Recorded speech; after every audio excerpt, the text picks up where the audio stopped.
Muy buenos días, nosotros somos el grupo de los sabios, nuestro colonia número 5. Lo que voy a proseguir a explicar el logo y el lema de nuestro grupo.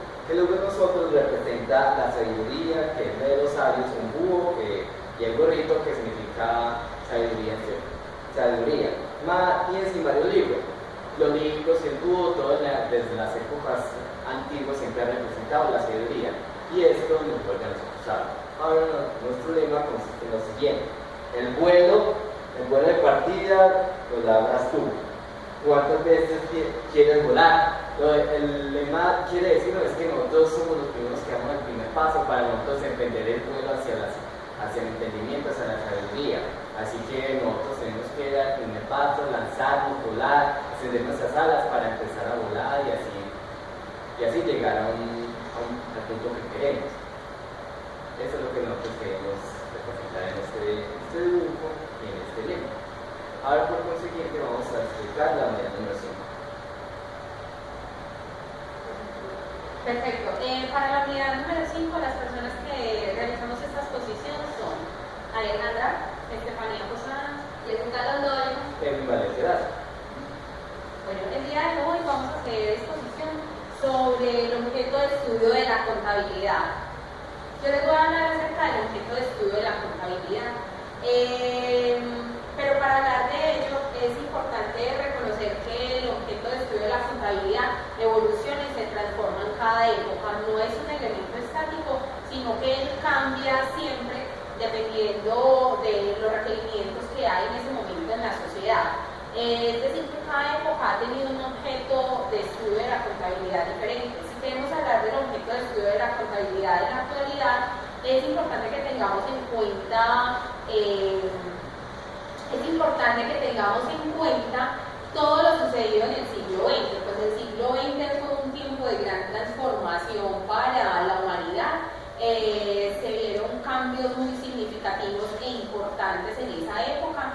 Desarrollo bélico, desarrollo médico, se vieron nuevas formas de entretener a la gente, el cine, la internet, las tecnologías de la información y la comunicación, y la contabilidad, no estando alejado de eso, sino todo lo contrario, estando pues inmersa en la sociedad, se le ha exigido una serie de requisitos. Se le ha pedido que le facilite al ser humano hablar de sus actividades, hablar de su economía, hablar de las finanzas, hablar de administración, y la contabilidad le permite todo eso desde su objeto de estudio. Si hablamos del objeto de estudio de la contabilidad actual, debemos reconocer que son los recursos. Muchos teóricos, muchos autores decían que el objeto de estudio de la contabilidad era la utilidad, era el patrimonio, era la riqueza, pero realmente eso no es el objeto de estudio, sino que son objetos de conocimiento.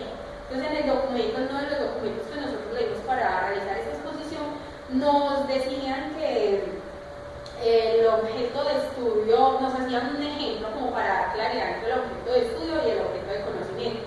Nos dicen que el objeto de conocimiento de un médico es el ser humano, perdón, el objeto de estudio de un médico es el ser humano, y los objetos de conocimiento es el conocimiento de todo el sistema o de cada uno de los órganos que tiene el ser humano para poder llevar a cabo ese objeto de estudio como tal. Ahora les voy a hablar acerca de los fundamentos de la noxeología. Es importante que tengamos claro que la noxeología es la parte de la filosofía que estudia los principios y los fundamentos, la extensión y los métodos del conocimiento. También debemos de reconocer que el origen de la contabilidad ha sido empírica y que cada época responde a una situación, como lo decía anteriormente. Por ejemplo, en un principio se respondía a la pregunta de qué tenemos y cómo evitar que eso se pierda. Después respondía a la pregunta de cuánto ganamos, posteriormente cuánto nos deben, cuánto debemos, y así se fue evolucionando hasta reconocer qué se hizo, cómo hacerlo, cómo transformar, cómo mejorar, dependiendo, como lo decía anteriormente, de cada época, que cada época da una exigencia. Por ejemplo, en la Edad Media, el objeto de estudio de la contabilidad estaba basado en la teneduría de libros. Se requería o se exigía que el comerciante tuviera pues como este apoyo para poder reconocer cuáles eran las utilidades que él tenía y qué podía hacer precisamente con ellos. Después, en la época de la imprenta, el objeto de estudio de la contabilidad se empezó a transformar. En esta época se empezaron a brindar conocimientos que estaban ocultos, se empezó a hablar de nuevas teorías, de nuevas hipótesis, que hizo que la contabilidad se convirtiera en una herramienta mucho más compleja para la sociedad en general y respondiera pues, de una forma como más amplia y más compleja ante todos los requerimientos que exigía. Entonces, la noxiología también se pregunta cómo se hace posible el conocimiento y cuál es el origen del conocimiento. Ahora les voy a hablar acerca de los elementos básicos epistemológicos de la contabilidad. Es importante tener claro qué es epistemología para poder hablar un poco de esto, y es que la epistemología es la rama de la filosofía que estudia la investigación científica y su producto es el conocimiento científico. La contabilidad es una disciplina que ha buscado constantemente un reconocimiento de la comunidad científica, y para tener ese reconocimiento de la comunidad científica se tiene que hacer una serie de cuestionamientos y de preguntas a todas sus teorías o a todas sus metodologías, y es precisamente cuál es el objeto de estudio, cuáles son las metodologías, qué tipos de teorías hay, cuáles son las naturalezas de esas teorías y si la contabilidad es útil o no para la sociedad. ¿Por qué es importante la epistemología para cualquier disciplina? Es importante porque para que una disciplina pueda alcanzar el estatus de ciencia tiene que ser reconocida epistemológicamente. Bueno, yo les voy a hablar sobre el objeto de estudio formal y material. Se existía la noción del objeto formal y material según la contabilidad. ¿Qué entendemos como noción? Noción es como todo conocimiento o idea que se tiene sobre algo. Les voy a hablar primeramente del objeto formal. El objeto formal está determinado por las ciencias que pertenecen a la contabilidad. ¿Esas ciencias cuáles son? Las humanas, las sociales, las naturales o las de pensamiento. Se relacionan entre sí en una serie de fenómenos y sistemas que hacen que se agrupen homogéneamente a una ciencia o una disciplina.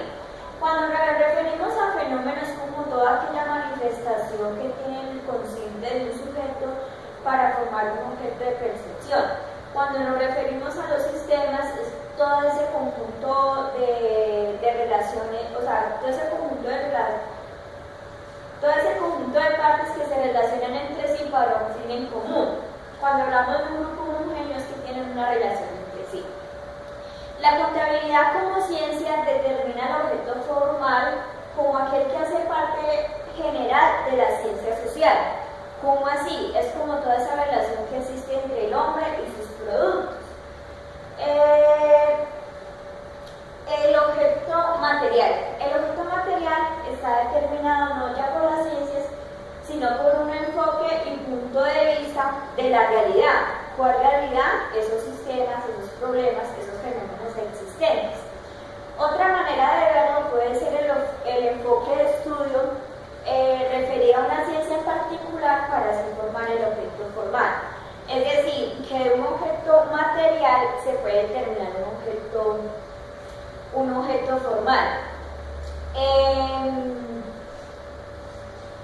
Un objeto formal. Según varios autores, del objeto material se deriva un objeto de constitución.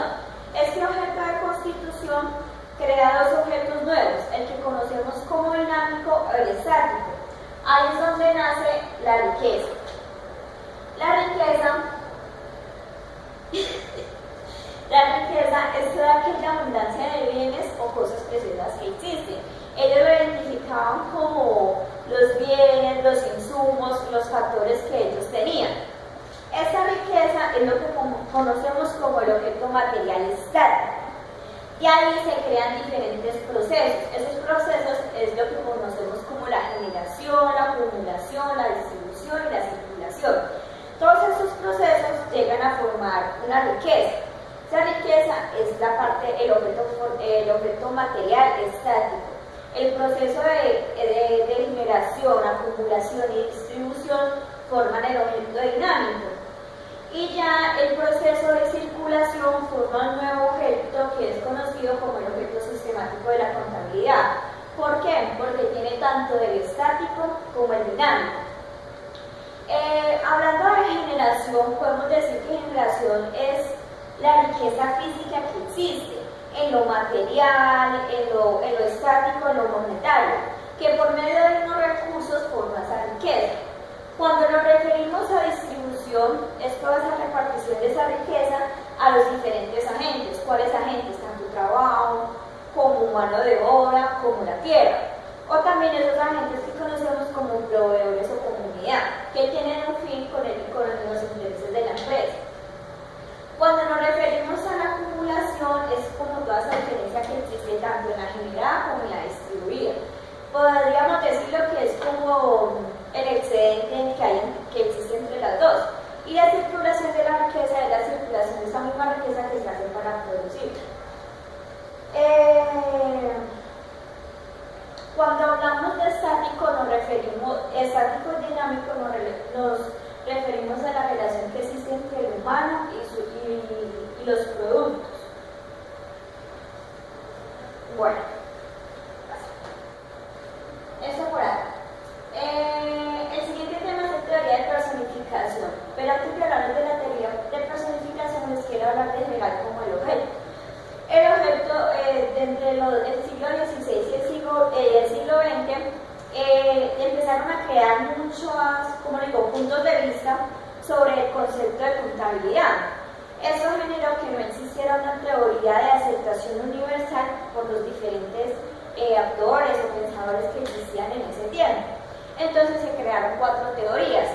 Entre estas la teoría de personificación, teoría jurídica, teoría económica y teoría administrativa. Ahora sí, la teoría de personificación era como un método de enseñanza que utilizaban para aquellas personas que estaban, practicando la contabilidad. Y lo referían como si la persona fuera la cuenta. ¿Cómo así? O sea, yo era la cuenta y ellos decían que por la izquierda recibían y por la derecha daban. Esta teoría no dio mucha acogida para algunos, pero sí ayudó para otros procedimientos como la creación del plan de cuentas o el mejoramiento de la partida doble. Corrientes del pensamiento contable también se dio la teoría jurídica. La teoría jurídica se elaboró principalmente sobre la base de que toda notación contable traduce un hecho jurídico y sus implicaciones. Se fundamentó en 3 proposiciones básicas. La primera es que las personas son sujetos de derecho. La segunda es que si la empresa tiene reconocida personalidad jurídica, puede ser sujeto de derecho. O sea, todas aquellas entidades que estén constituidas respecto a la ley, como la ley lo ordena, son sujetos de derecho y pueden ejercer derechos y asumir obligaciones. Y la tercera, que los movimientos de valores que se expresen en las cuentas tienen causas jurídicas. Esta teoría reconoce las implicaciones que se derivan del hecho contable. Entre sus principales representantes está el francés Baumont, quien dice que todas las obligaciones en sentido jurídico deben ser contabilizadas. Está Lefort, quien dice que los términos valor, derecho y persona deben resumirse en uno solo, que es del derecho. Y está Charles, quien no encuentra suficiente apoyo desde el derecho a la completa explicación contable. La forma de pensar de estos 3 autores contribuyó a la teoría de propiedad, según la cual la empresa pertenece también a sus socios y como entidad jurídica debe también contribuirle a sus propietarios.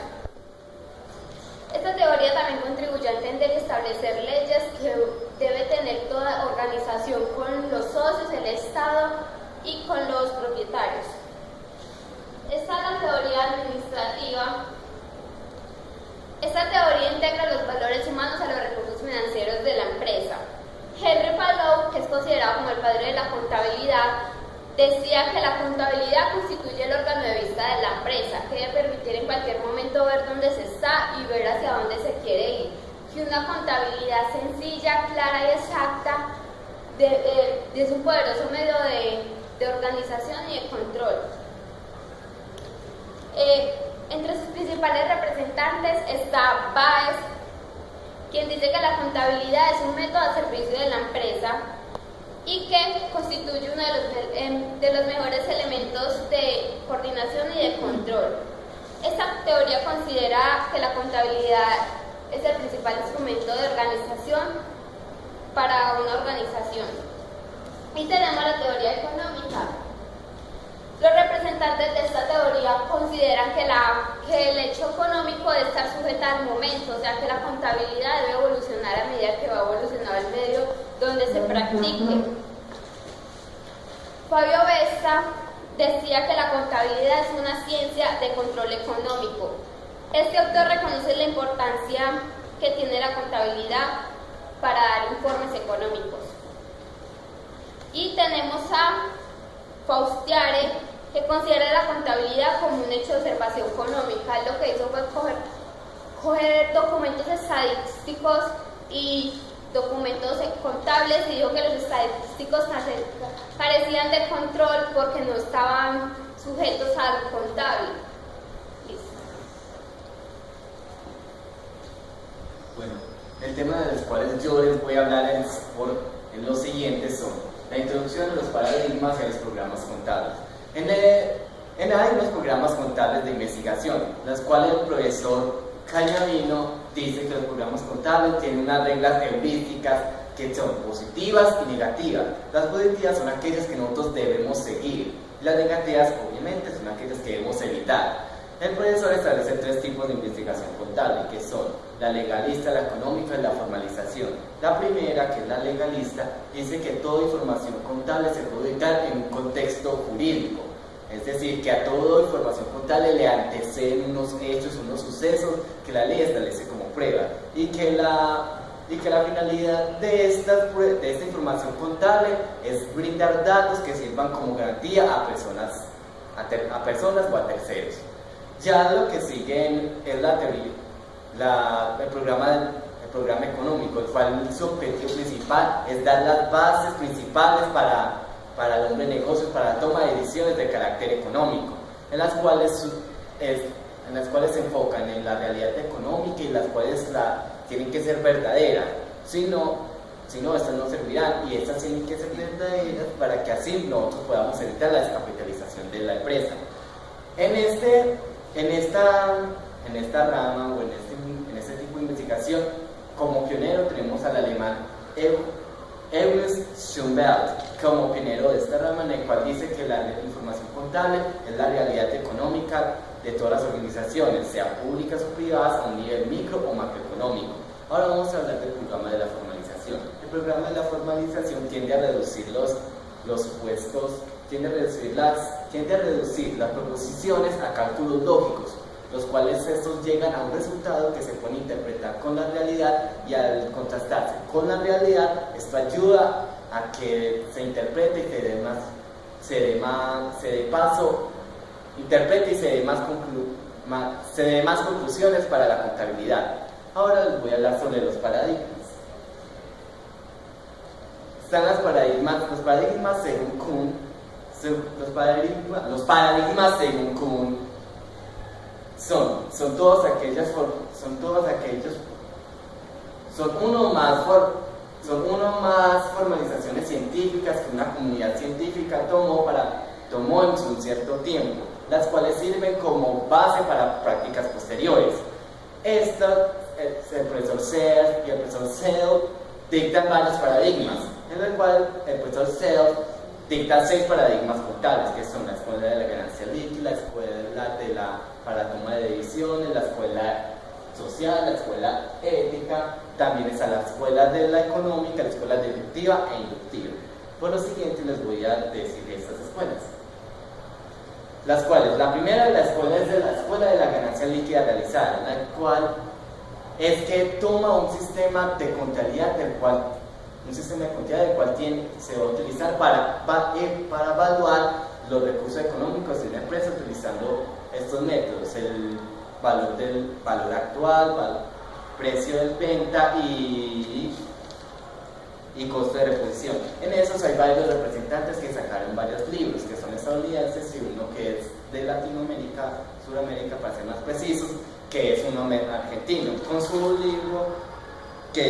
libro El concepto del balance de la doctrina contable. En estos varios, algunos tienen un pensamiento aún de defender la teoría de defender la teoría histórica, que en este caso Patton y Newton, pero estos piensan que se debe enfocar más la información contable en los estados financieros, se debe enfocar los estados financieros en el dinero, en el cual se pueda mirar el dinero, su productividad y así observarlo. Ahora vamos a hablar sobre la escuela de la información para tomas de decisiones. Esta escuela utiliza, su representante fue George Starbus, que sostiene que la información contable tiene que ser pública y tiene que ser para todo, pero que esta tiene que definir sus usuarios, ya que la información no es igual para todos. Para un usuario la información que se le brindó puede ser diferente para uno y para el otro, ya que uno toma una decisión diferente a lo que va a tomar el otro.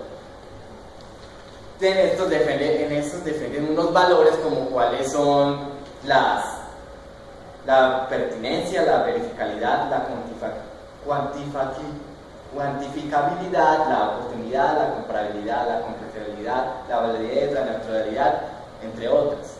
En ese también predomina la investigación empírica, la cual se han hecho varias investigaciones, como en la compra de títulos valores, en la bolsa de valores, en el cual la información que se les dio, la información se les dio a ellos, se les va a investigar su comportamiento y sus tomas de decisiones frente a esto.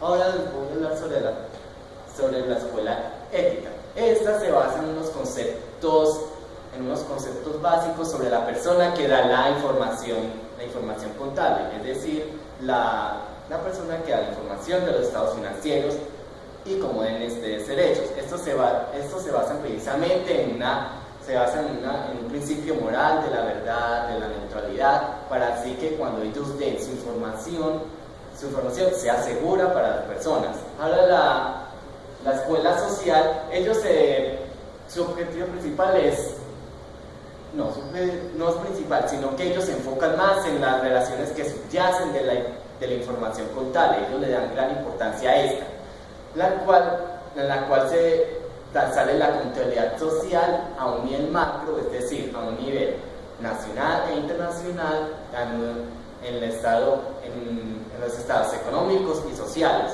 En estas dos escuelas, la escuela ética y social, estas son predominantes en la materia de cultura contable, ya que estas son las que nos dictaminan, por así no, si con unas reglas, o es nuestra ética profesional la cual nos rige, la cual nosotros tenemos que saber y entender.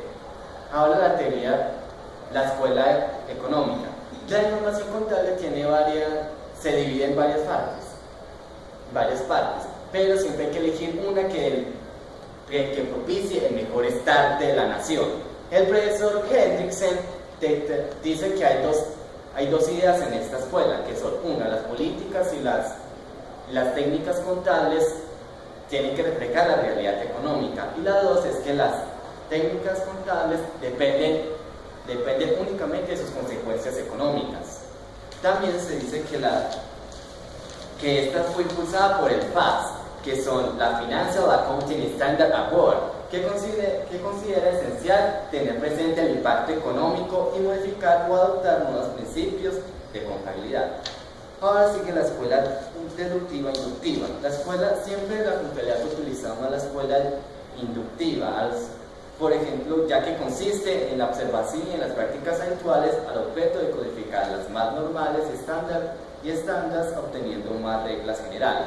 Esta se divide en 6 reglas generales que les voy a explicar siguiente, las cuales son: 1. La formulación de objetivos, las cuales relacionadas con los informes financieros. La 2 es la declaración de postulados contables en relación al medio social y económico político en el que debe operar el sistema contable. 3. La definición de metodología que permita trazar las pautas al proceso de razonamiento. Y 4. La definición de un marco de referencia dentro del cual puedan plantearse las ideas. 5. Emplear unos términos definidos. Y 6. Enunciar los principios generales, en el cual deben aplicarse el quehacer operativo. La escuela deductiva es la que es tomada porque permite la elaboración de principios contables recogiendo un itinerario lógico deductivo. Esta se divide principalmente en dos ideas, las cuales son o se desarrollan en dos campos de trabajo, las cuales es el trabajo previo a la construcción de una teoría contable, la cual es en cuanto se trata de intentar de inferir rasgos comunes, asunciones básicas, presentaciones de cada uno de los sistemas contables en presencia. 2. Es codificar la regla, siempre y cuando la inferencia se incluya debidamente constatada no solo aquellos, sino también los objetivos y propósitos a los cuales van encaminados. La primera es la primera es crear la teoría y la segunda es determinar las reglas de esa teoría. Ahora yo les voy a decir algo que la sociedad que nos está diciendo. ¿Cuál de todas esas escuelas es la predominante? Se ha hecho un estudio, se ha mirado y se ha constatado que una de las escuelas de más importancia es la escuela de la información para la toma de decisiones, ya es que esta busca, decide, tiene varias opciones y decide la que es más correcta. Investiga el comportamiento humano, las decisiones que se tomó, todo esto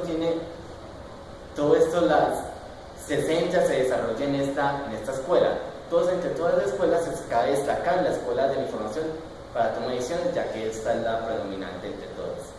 Muchas gracias.